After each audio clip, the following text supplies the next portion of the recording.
皆さん、こんにちは。グレイスカウンセリング心理カウンセラーの金尾美穂です。いかがお過ごしでしたか？不登校や引きこもり、摂食障害など、子どもの問題が起きる原因に、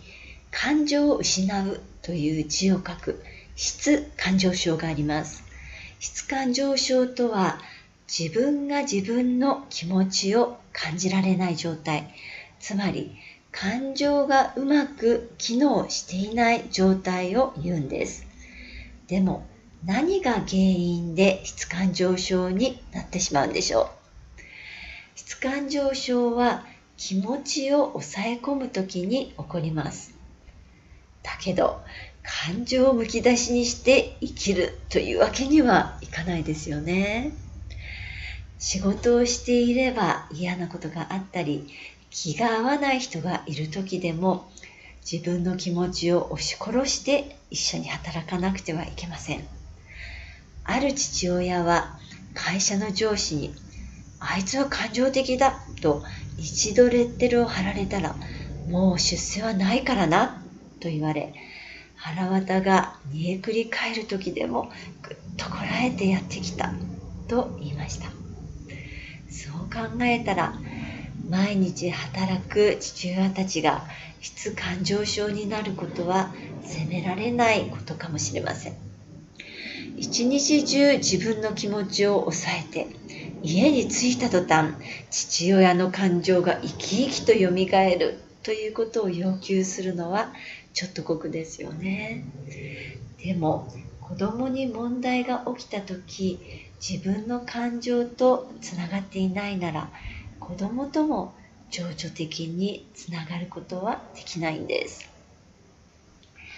日本には感情をあらわにしない人を人間ができた人と高く評価する文化がありますよね。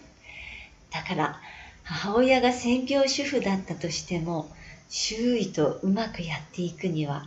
周りの空気を読み、顔色を伺って言いたいことがある時でも自分の気持ちを抑えなくてはいけないんです。家に戻ってもすでに質感情症になっている夫とは心がつながることはなかなかできません。私は夫と喧嘩なんかしたことありませんと自慢げに話す年配の女性に何度お会いしたことでしょう。でも誰とも心がつながらない人生は寂しくて虚しいものですよね。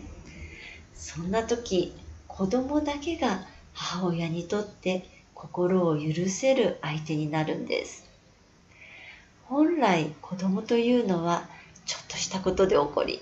嬉しければ跳ね回り、不安になったら泣きじゃくって感情をあらわにするものなんです。でも寂しさや虚しさを抱える母親の気持ちを敏感に察して情緒的に支えている子どもたちは、